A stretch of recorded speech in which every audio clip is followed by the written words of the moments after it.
Good morning. Today we're going to be talking about what Jesus' stories can tell us about fiction. So stay tuned.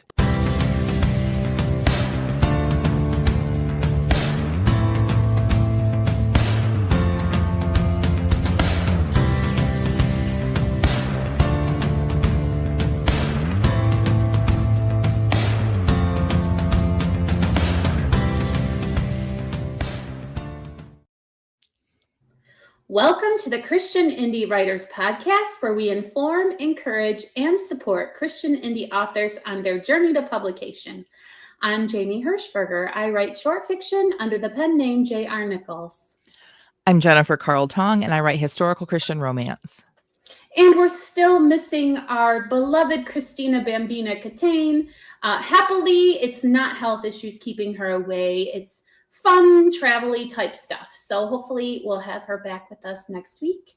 And I know that she did appreciate all your prayers while she was navigating those health concerns. And I'm glad that she was healthy enough to take her trip. Hooray! Yes, agreed. All right. And we do have some people already in our chat. Good morning, Purpose Behind the Pen and Catherine Carroll. So nice to see you. Thanks for joining us. And we hope that all of you who are listening on your favorite podcast platform will be able to join us live one day. We do podcasts on Fridays at 10 a.m. Eastern, and we really adore all of our fans, whether you're listening live or not. But we have a super special fun time in the chat. And also, if you can't join us Fridays at 10, join our Facebook group and participate in our community in that way. Or go check us out on Patreon, where you'll get to be a participant in our monthly Q&A, which we just had this week. And that was a lot of fun. I'm starting to like Tuesdays as much as Fridays, Jen. Yeah, it was an awful lot of fun.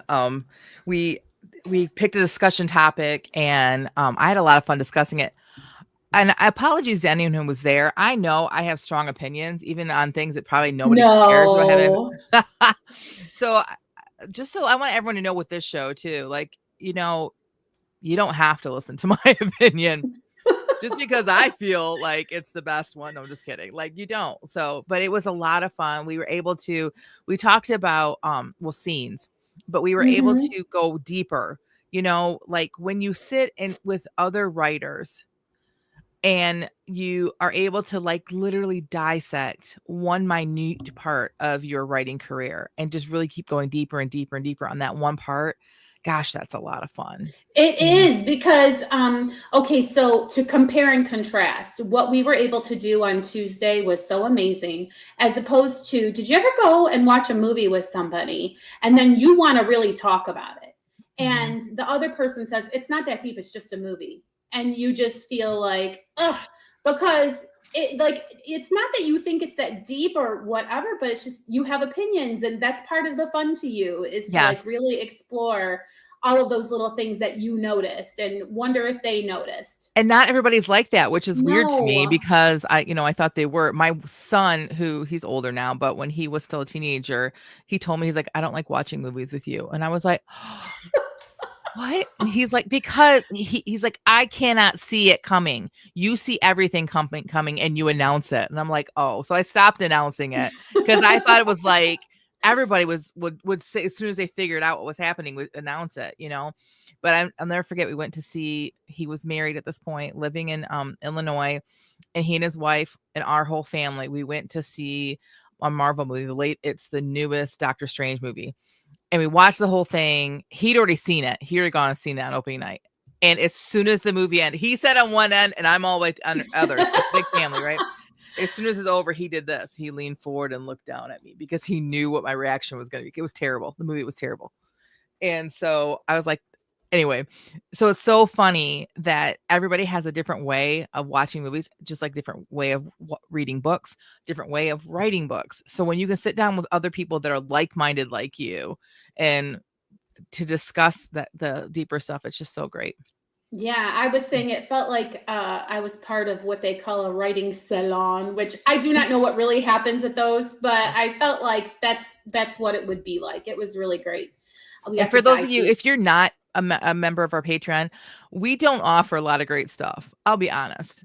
like if you are a member of our Patreon, it's because you enjoy this podcast and you want to help support it, because we've been footing the bill from day one, and it does cost money to do this. And so the people that are in that group are people that just love the show, have become friends with us, and they are supporting us through their finances for this podcast to continue. So if you love this, and for just a little bit of money a month, you want to help support it, you can also come join us in this, because it's a lot of fun. Yeah, and I'm wondering, should we even change the name from Q&A to something else? It just depends. We'll have to take the pulse of our members to see. Yeah, because we don't have any answers. Let's be honest. We don't know what we're doing. Good morning. Piper says, yeah. Piper says, morning peeps. Catherine says, it's so hard not to announce it. I know. I know. Especially when some of the storylines are very like story structured, like in a good way, but like just very much like you just see it coming, right? So Piper also says, I do that, tell hubby, oh, this guy is going to do this, or oh, X is going to happen. Yeah. So, and SL Parent is here with us this morning as well. Yay! Good morning, SL. Good morning. All right. One more thing. Catherine says, that's what we do in my mastermind group and with other author friends, but we mostly talk about marketing. Oh, when I'm ready, I'm going to want a mastermind about marketing, because I do not have a masterful mind about marketing.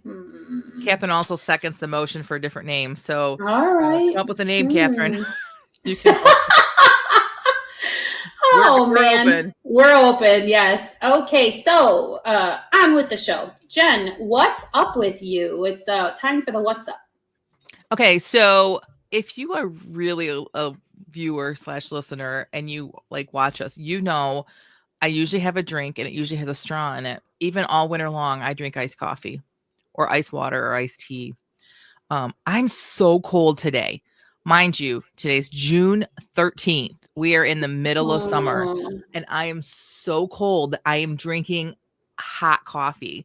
Wow. My fingers are freezing right now. My toes are frozen. And I know I had to go out and do chores and stuff this morning with my chickens in my garden and early this morning, but still it's June. Why is it not like 90 degrees? But anyway, that's really like all I got to say. I'm cold. I don't know what else to like. I feel like I can't think straight. I'm that cold. And maybe it's just if we were typing this discussion, I would type silently gloats in Florida. It's so funny because listen, I don't like the heat. I really don't. But I do like the sun. And to have the sun chronically, it's worth it to roast. And then oddly, my office, when I drive into work, they keep it super duper cold because men are in suits, you know what I mean? And it's hot in there. So it's so funny. I will go from my office to my car and intentionally roast like a rotisserie chicken to like thaw out. Yes. So anyway, I'm starting to appreciate the warmer weather, but I'm so bummed that you don't have warmth up there. Do you at least have the sun? So we do. I think it's just today, but you have every right to gloat because every other day of June, I gloat to you that like, it's June in Michigan and I'll drink a iced tea because summer in Michigan. Summer in Michigan, you can't beat it. And June is the best month, in my opinion, hands down. June in Michigan, everything is green. It's hot, but it's still windy. Like there's still breezes. We had an 85, I think it was, degree day the other day. But winds, like my trees were doing this. I just wanted to stand out in the yard and just stay there all day. I've been sending my husband like videos and reels and stuff of like people gardening and saying like, look how nice my garden looks. And then the house is falling apart. And I'm like, that's us. Like God gives us rainy days so that we'll clean our house. Like I'm just out in the yard all the time now. So I can hear the sound of the leaves in the trees and I can smell that smell. I mean, I miss it. Makes me a little homesick. Not gonna lie. So I'm overdue to get up there. Let's see. Yep. Piper says we had 90s followed by 60s here in Boston. Ooh, that's relatable. Yeah. It was 53 this morning when I was outside in my yard. And the grass is, of course, wet. because of the dew, because it goes from hot to cold. So there's all that condensation. Oh, So, well. And she yeah. also says she can't think straight when she's cold either. She cannot function. Yeah. She also says technically still not summer. I get what the calendar says, Piper. You can just pipe down, Piper.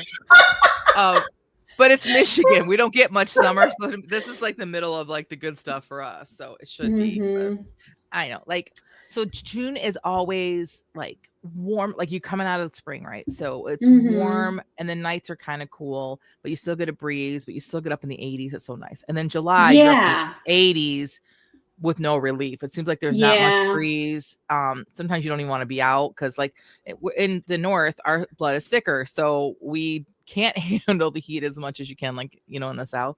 And the humidity starts to crawl in there after. Yeah, June is not so humid, seems like. And then August rolls in and it's hot the day like July is, but then it gets cold in the evenings. Like that's what happens with August. And so June is just perfect. Usually June is like very middle ground, and that's what I love. But oh well, that's my what's up. It's weather and cold, and I'm drinking hot coffee.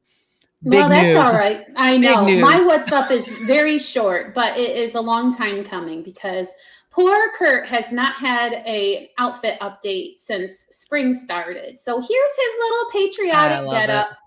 He is all ready to celebrate the 4th of July when it comes. And so there he is. There's a Kurt update. Yep. And Jen was asking, is it hard to find outfits for him? And it's like, no, because as you can see, I really more or less decorate him rather than dress him. But I enjoyed putting that little get up together. It's very minimalistic, but I think he looks cute. I think it looks cute too. That's awesome. And your weather is it getting hot down there?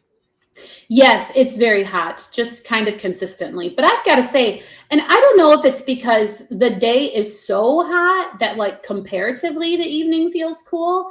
But once the sun kind of starts to go down, it does not feel unmercifully hot.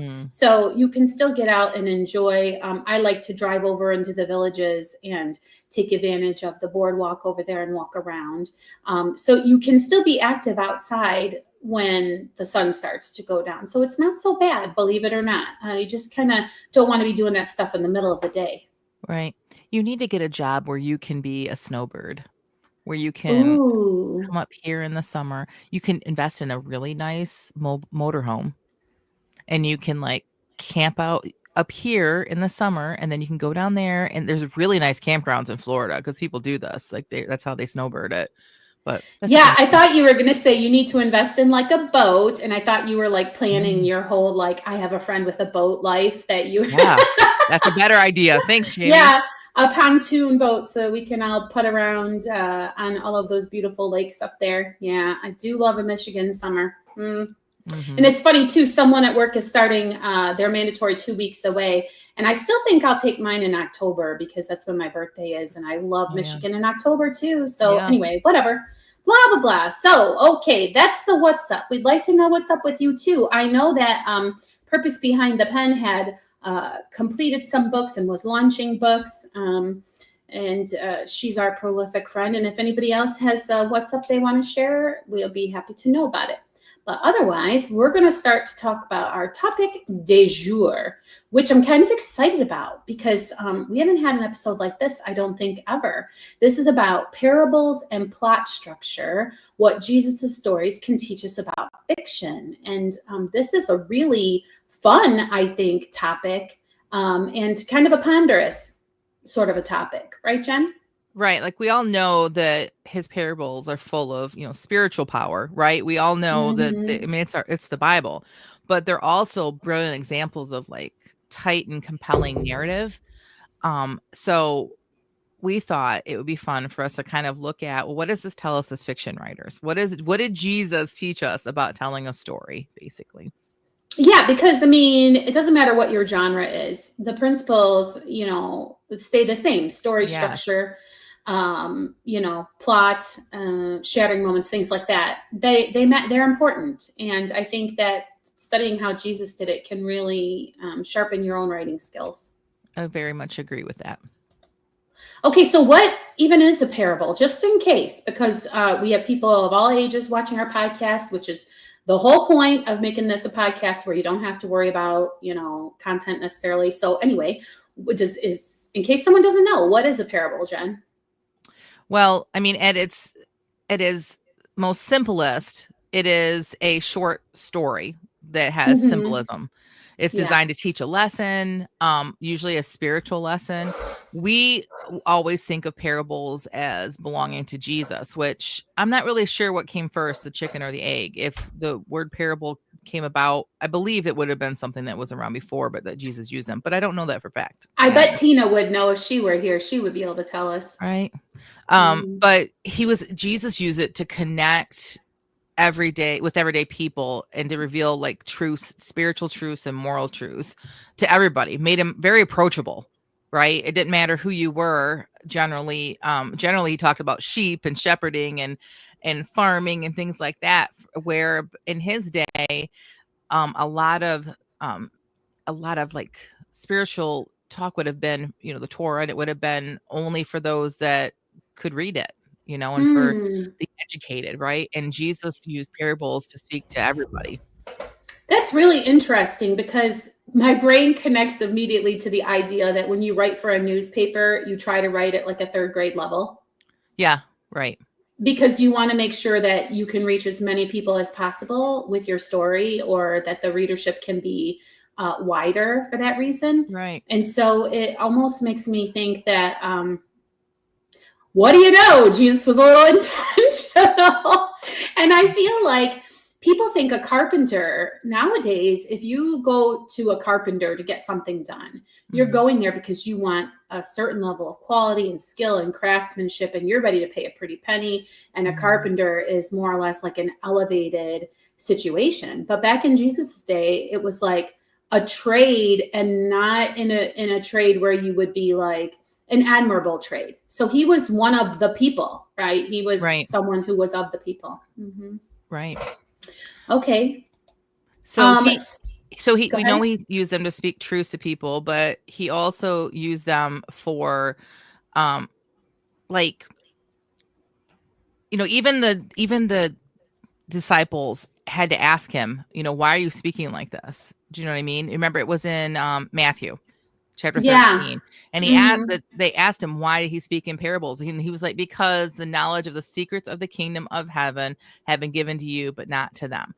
Meaning, like, I'm here with you, right? But not to them, right? And so he had to speak in parables for everybody else, because those that were closest to him were with him. They were with the word. But everyone else was a little bit farther away. So I think that's also something for us to think about too. Like when we are writing our stories, that this is not even on the outline, and I feel like I'm going rogue, and I'm really sorry. No, I'm fascinated. But when we write our stories, our characters are right here with each other, but those that are reading it are a little bit farther out. So by using parables, we're able to, or teach, or we use it, even our writing can be a way for us to teach lessons and morals to people that are not within the story, if that makes sense. Like your books can have a greater purpose, I guess is what I'm trying to say. Yeah. And I feel like we talked a little bit about this in our Q&A, that the interpretation of the story might be intentionally vague, but might be intentionally left open to interpretation, would you say? Yeah, I think so. In many ways, I think, like, I was just having this conversation with somebody yesterday about a certain hot topic, and we do not discuss doctrine on this podcast, but it was a hot topic between different denominations. And I said, there were so many parables that Jesus just told and then walked away and let it sink in, right? It's like he dropped the mic and walked away and he let it sink in.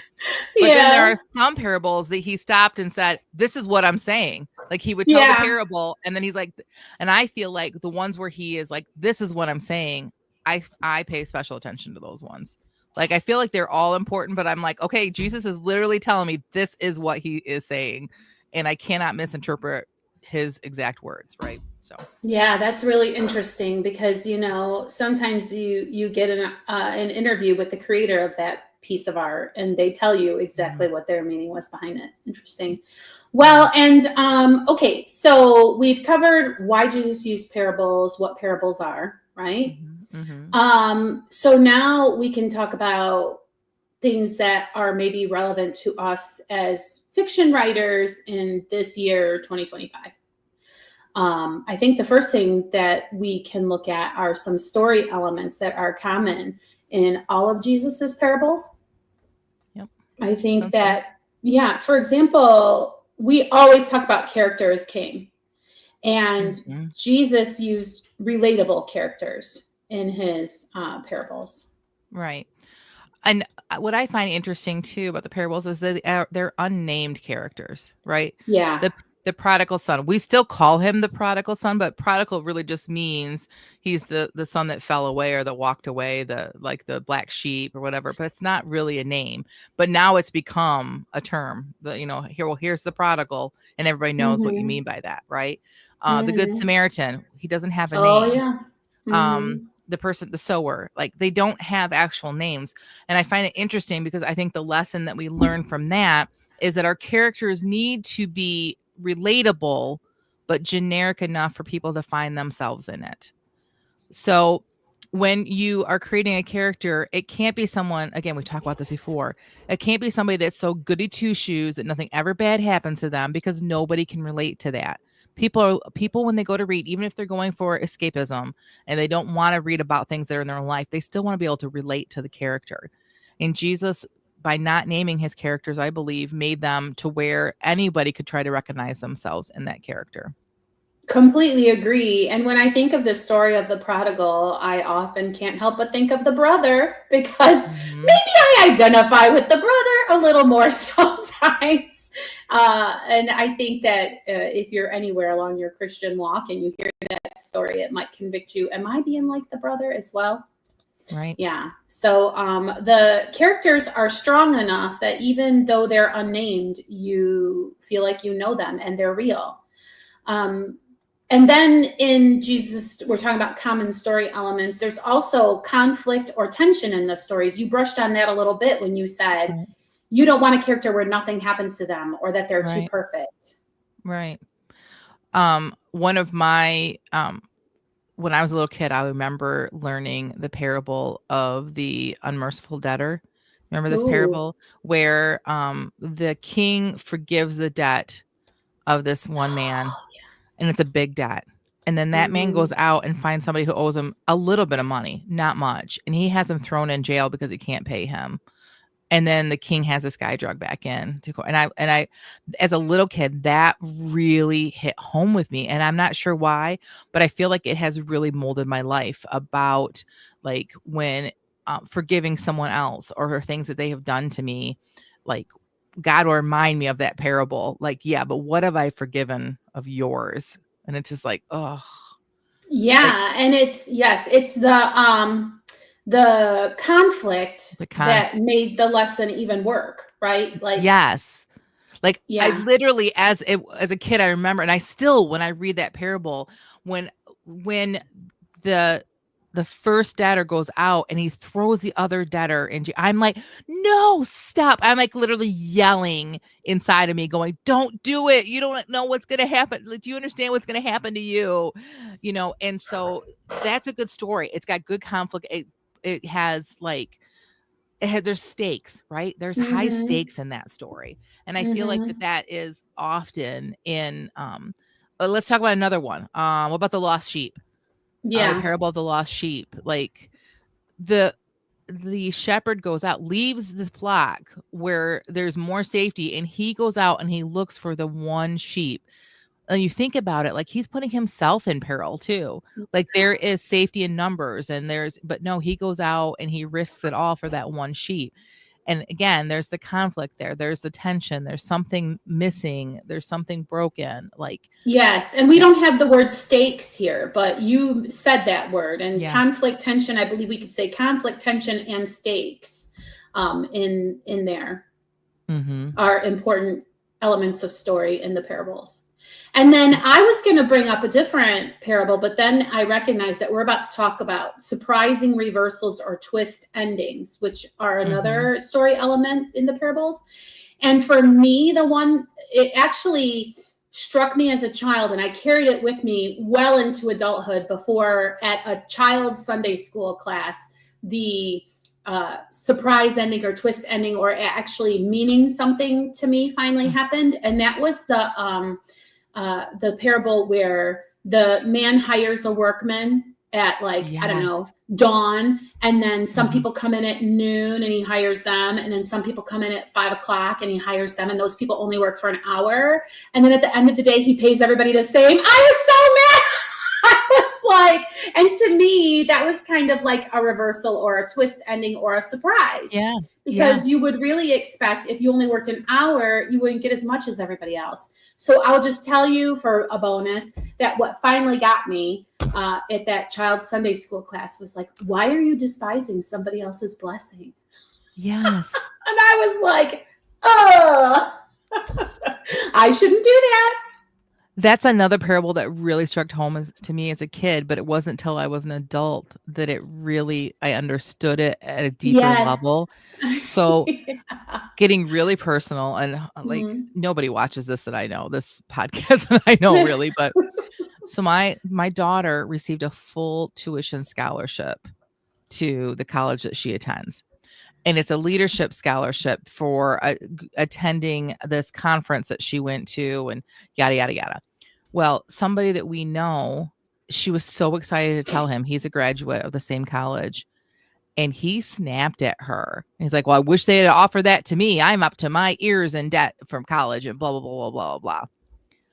And I saw my daughter shrink. And I never had a chance to talk to that person again about it, but I did talk to my daughter, and we talked about that parable. And I said, here's the thing. This person agreed to those days' wages. Yeah. That person agreed to, I'm not saying I'm not a debt person, and I'm not saying to take out debt for college. What I'm saying is why would you be upset that someone else got the blessing when you agreed to what the wages that you accepted? And that's something I've had to also in my own life. I don't want to look at other people and think, oh, they're getting more blessed than I am. I am blessed where I am. I agreed to this, this daily wage or whatever that I'm getting, and nobody has wronged me. And I think that we live in a society where everybody thinks that oh, I'm so wronged, when we're so blessed. If we look at ourselves and not other people, we're so blessed. So. Yeah, I'm really glad that we decided to do this topic, because it's almost like learning that lesson all over again right now. So yeah, other episodes of the parables of Jesus include twist endings, like when the Samaritan helps the guy laying in the road and not the priest. The prodigal is welcomed home, and they even throw a party for him. He's not punished. The rich man ends up in hell and not the poor beggar. So we're talking about common story elements in the parables. We've talked about relatable characters, conflict, tension, and stakes, and then surprising reveals and twist endings. And our final common story element of the parables is clear, unified themes.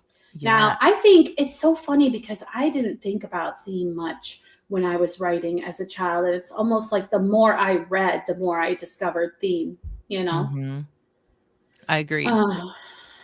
And so each of the parables do have a specific theme or purpose. I would say probably start off with the purpose, but like grace or judgment, humility, all of them. Some of them might have multiple central truth, but there's one really specific central truth for each parable that he told, which I think is really important to realize. And that's why, do you have to have just one central truth in your book? No, but if we're going to look at Jesus' example, these parables have stuck with us. I mean, Jamie and I both have shared, each of us, at least one parable that affected us as children, children. Yeah. And has stuck with us. And to this day, here we are in our 40s our 50s, sorry, talking about this parable and how it has our whole lives has kind of like affected us. So having a central theme is an important thing. Yeah. And I think that basically, before we shift into the next segment, we could just kind of recap to say, these are great models for anybody who's trying to tell a story. The parables are short, they're structured, they're powerful, and I think I would argue that they have a shattering moment in them, like a good short story would. And so that's something I think we can all learn from studying the parables. Something else we can learn is to maybe start with that theme when you go to write. What do you think, Jen? Yeah, I think it's a great idea. I love that you brought up shattering moments. If you are more interested in short stories, we have a whole episode about writing short stories that will talk and explain what a shattering moment is. But yeah, I think that starting with theme, especially if you're writing short, is extremely important. Jesus knew the point of his story before he started crafting it. And go ahead. I was gonna say, by crafting, I mean speaking it, but go ahead, Jamie. Well, I had a difficult time today reconciling my brain with the sprint that I did, which is going to come up later in the podcast, because once upon a time when I did writing sprints, I had kind of this is going to happen. And I've been frustrated that I haven't been beginning, middle, and end like I used to, as if that's a problem. I don't know. I was wrestling with, is this a problem or isn't it? And so it's interesting. I wonder if I shifted my mindset of starting with a theme. I don't know. It's just, I feel like that's a seed that's getting planted into my little brain. But then that's not the point of sprints anyway. It was just something I was thinking about. Do you know what I'm saying? But isn't problem beginning of finding the theme? If you can start with, you said you started with the problem, right?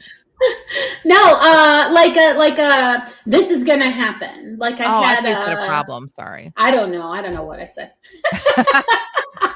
It was a whole 2 minutes ago, Jen. There's no remembering. But Jesus knew the point. Jesus knew what he was trying to say before he said it. Right. And also, I always feel like that's a little bit cheating. Like if we come up with this sprint prompt on Tuesday, but then I don't write it until Thursday, I really try not to think about it because I feel like anybody else, I don't know why I made up this rule. Anybody else is hearing the theme, ready, set, go. Right? I don't know. Right. Maybe I could spend some time marinating on it and see how it makes a difference or not. Agreed. But as writers, we could try to clarify our message or our theme earlier. Like I just said, so think about it once you are inspired. Spend a little bit of time seeing if you can discover or clarify your theme before you start writing. Heaven forbid you actually outline something, right, Jen? Yeah. My vote is for that. But if you keep the theme, if you get your theme going, it would make your story feel centered and impactful, like the parables. Yes, exactly. All right. And so what else can we learn from the parables as fiction writers, Jen? Show, don't tell. Jesus is the master of this. He never says, this is the bad person or this person, right? He doesn't. He tells a story and all of a sudden you realize the rich person's the bad person. Like all of a sudden at the end, you're like, the sharing moment hits you and you get the message and the moral of it and you understand because he was able to show you through action what was happening in the story and what the moral was. And so we should, as writers, we should let actions of our characters, we should let their dialogue and their choices reveal character instead of telling our readers the character or what kind of person that the character is. Yes, and I think if you start with a theme, that makes it a little bit easier because you know the motivations of the person well enough to have them behave in a certain way. Right. Agreed. So start with a theme, show, don't tell. And then we've got on our outline here, use symbolism with intention. I don't know that I do this. I think it's a fascinating idea. I try to. I like to use some symbol. I really like metaphors. The red roses. You did the red roses. Mm-hmm. I like to, but I don't like to stuff it down my readers' throats either. Right. Yeah. But Jesus will use metaphors, but then sometimes he'll tell us what the metaphor is too, because sometimes we're just stupid and we need him to tell us, right? I think that's the other Sometimes for part. me, it's more than sometimes. Like, seeds equal faith. He was very clear in that one, right? Yeah. Mm-hmm. The oil equals readiness, and the Yeah. oil lamps in that story. And so I think that by using some metaphors, we can help to really create a really good story that helps to teach our whatever moral or whatever theme that we're trying to put across. But Ooh, and what if we used that same kind of symbolism? Like, what if we had oil factor into our own story in a similar way that oil is used in yes, the Bible, or like a shepherd? What if there was a shepherd in our story that had like God, symbolism? That would be fun to do. that's such a great idea, Jamie, because especially if you've ever struggled with symbolism at all, go into one of the parables and find a metaphor and put it directly into your story, and your Christian readers will pick up on it, right? They're Mm. going to pick up on a shepherd looking for a lost sheep, or like it doesn't even have to be a shepherd. What if it is you're writing a story about a rehab center, and the person that is running the rehab center leaves and goes to the bar to pull someone out of the bar. Like, you know what Oh, I'm saying? Like, yeah. take it and Mhm. put it into your story. That's such a great idea. I love that idea. Jen, do you think that the writers of the Dukes of Hazzard, with their shepherd to lost sheep, shepherd to lost sheep, shepherd to lost sheep? Oh, That's I think that might be interesting to think about. I think that might be our first Dukes of Hazzard reference, which is crazy to me. What? And his name was Uncle Jesse. Yes. Oh my gosh. How did I admit? Well, I was a kid, but still. Yeah. Piper That's says fun. a housekeeper searching for missing coins. Ooh, Ooh. good one. Very Hmm. good one. Well, and yeah, this is great for just if you need a writing exercise to do, Mhm, maybe for homeschooling, or maybe just to get yourself writing. What a good exercise we just came up with. That's mhm. great. Okay, so finally, well, not finally, we've got two more. We've got write morally complex characters and leverage brevity and precision. Which do you want to tackle first, Jen? Let's talk about the complex characters, Okay. because we've talked about that your characters have to be flawed, and I feel like we talk about this all the time. But I also feel like we read lots of books where this is not true, and the books are like not great. Yes. But you got to have flawed characters, and it's Mhm. okay if they don't all repent. Let me repeat that for the people in the back of the room. It is okay if the flawed characters, all of them, don't end up becoming converted by the end of your story, because that's truth. Now, your main character, if they stay evil, that's probably not a good idea. But like, not every character in your book has to have a redemption story. People are Hmm. flawed. And so you should have, if you want your characters to be real, you should have real flaws in your characters. Yes, I love that. Mhm. And then okay, so leveraging brevity and precision. So parables are not long, but they pack Right. a big punch, right? Right.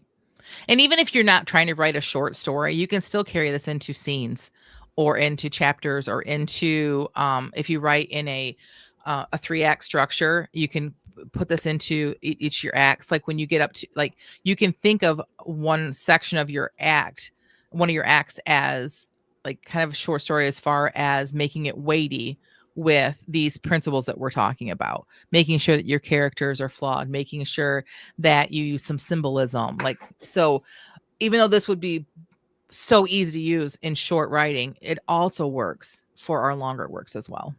Yeah, make every scene serve a purpose, right? Yes, we talked about that Yeah. Tuesday night. Make At length. everything serve a purpose. Yeah. Yes, yes.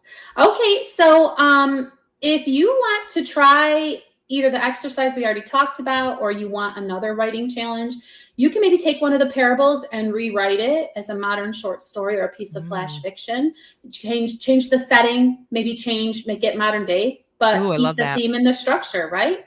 Yeah, I love that. Yeah.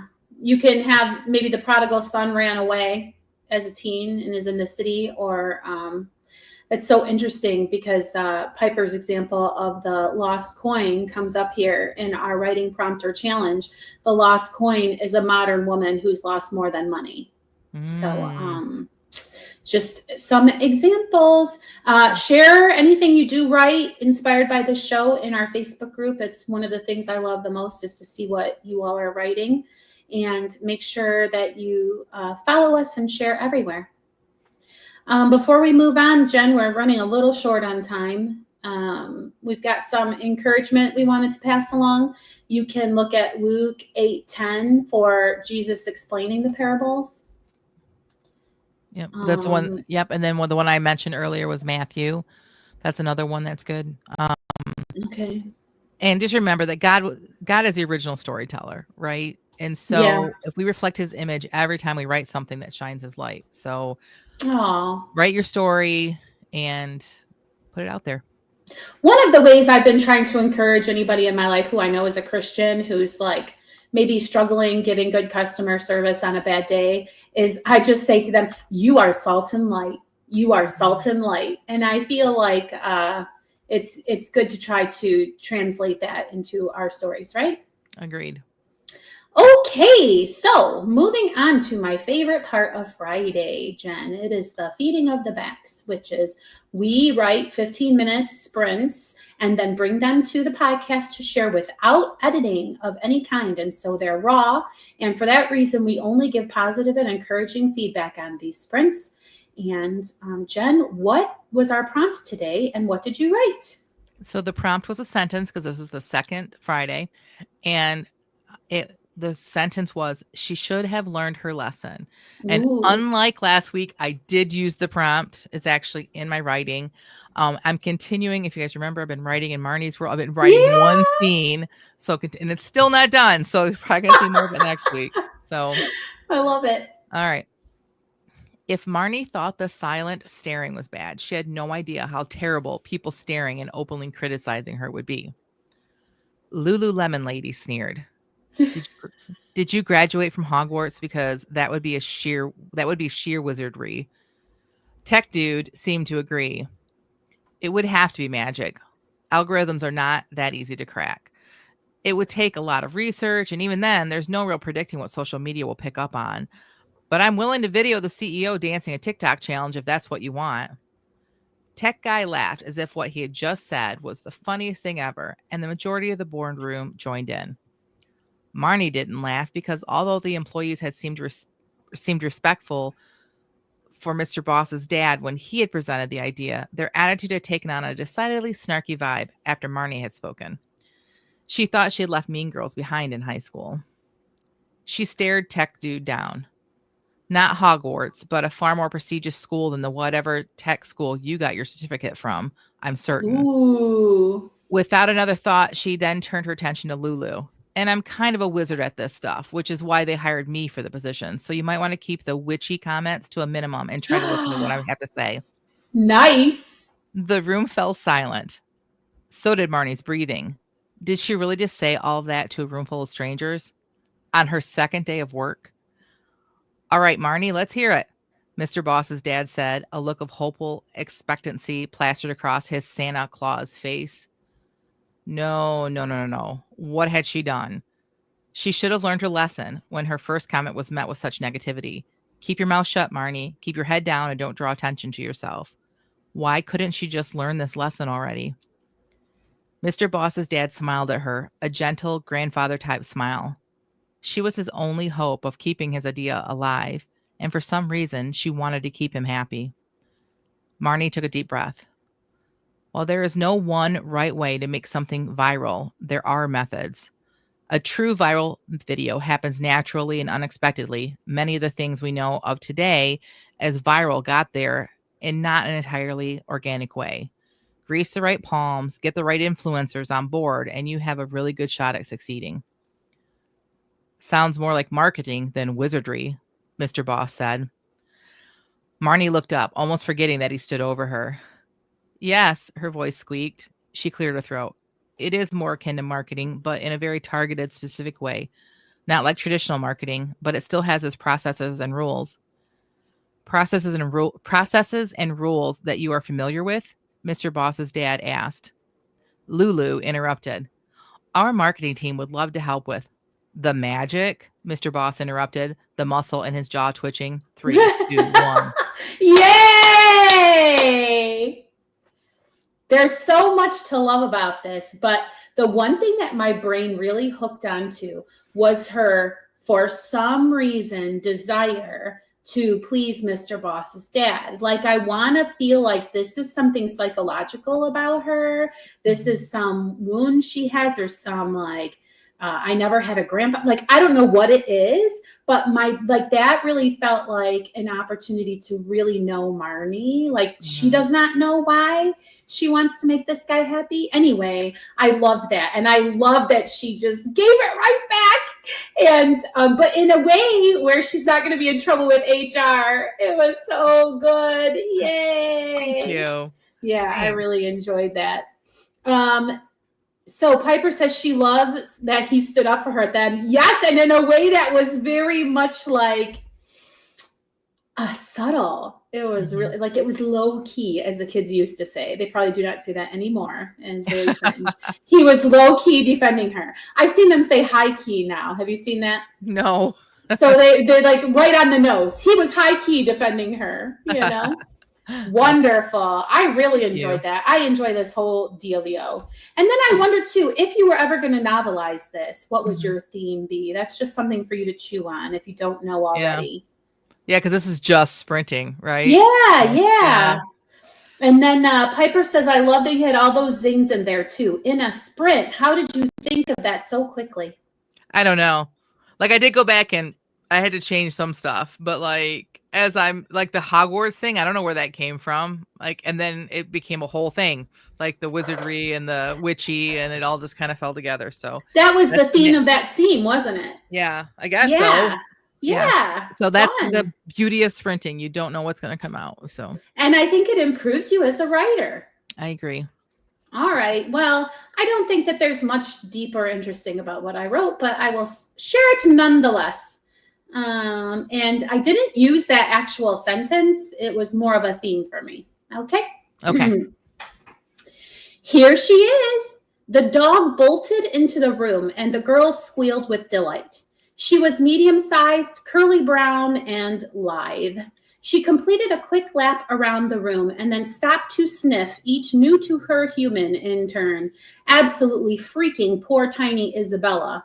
Should be freaking out. Poor tiny Isabella, whose face was eye level to the doodle and who therefore received snout to nose contact. Oh, I see. I put out at the end. Anyway, absolutely freaking poor tiny Isabella, whose face was eye level to the doodle and who therefore received snout to nose contact, out. Aw, it's okay, Bella, Lindsay said, scooping up her youngest daughter and laughing as she blocked the dog from sniffing her between the legs. The puppy is just curious. Puppy? Leslie's oldest giggled, fending off the spontaneous doggy kisses. She's gigantic. She is actually still pretty young, the rescuer affirmed. Don't you think it would be nice for all of you to grow up together? The dog, having made her preliminary assessment as to the sight, smell, and taste of each of these potential litter mates, elicited a sharp bark as if in approval of this idea. We'll name her Cocoa Puff, shouted the middle child. No, we'll name her Breezy. Girls, calm down. Have you forgotten we'll have to talk Daddy into this harebrained scheme? Harebrained? No, Isabella said. She turned away from the chaos of the room and pressed herself against her mother, grabbing a handful of Mama's hair as she was wont to do in times of distress. Woof, said Breezy Cocoa Puff. She's already been spayed, offered the rescuer, and her adoption fee is significantly reduced. Why? The rescuer turned red in the face and rubbed her palms against her jeans. Well, it wouldn't be fair not to tell you that this doggie has already had one failed adoption.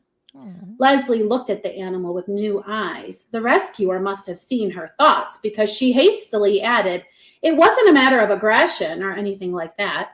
Well, what then? Leslie did not like that her tone was sharp, but she also did not like that she and her girls were getting this information after already having been introduced to the dog. It felt a bit like a trap. She was in a program, you see, where they train dogs for service. She was deemed just too friendly, and it was believed she wouldn't be able to behave as she was meant to. 3, 2, 1. I really want Breezy Cocoa Puff to come to my house. She'd fit right in with the chaos of my dog-filled house. Oh, Yes. so perfect. The way that you talked about the dog. I love that you referred to when you talk about the dog having now accepted all the other litter mates. Like talking about the little kids as litter mates, just perfect. And the reaction of like that's exactly what a doodle would do. A doodle puppy would do when they came in the room. So I could picture it. It was yeah. crazy. And like I said, I kind of was like, whatever happened to me sitting down and having a beginning, middle, and end? And I almost feel like there was some point I was trying to get at with the sprint of like, I don't know, was this going to be a Father's Day? Like, I feel like I wanted it to go somewhere. And then I was just like, tra la la, let's talk about Breezy Cocoa. Oh no. And so whatever. Again, as I said, the point of the sprint is not to necessarily get a beginning, middle, and end in 15 minutes, but it's just curious to me that it seems like I can't or won't or don't do that now. Do you know what I mean? I have an answer. I think it's What? because you're developing over these years as a writer and you're writing more and you are developing Yeah. more as a longer writing and not so much just a short story writer. And I think it's a compliment. I think it's a good thing. Great. So, Well, yeah. I'll take it then. Piper says, go ahead. I took my girls to get the dog at the shelter and then had to convince my husband. LOL. Never had a doodle though. Doodles are great. Piper says, Jamie, that's how I write everything. Tra la la. All I could picture was this poor dog trying to just like behave itself under the table. Nope. And that's that. Yep.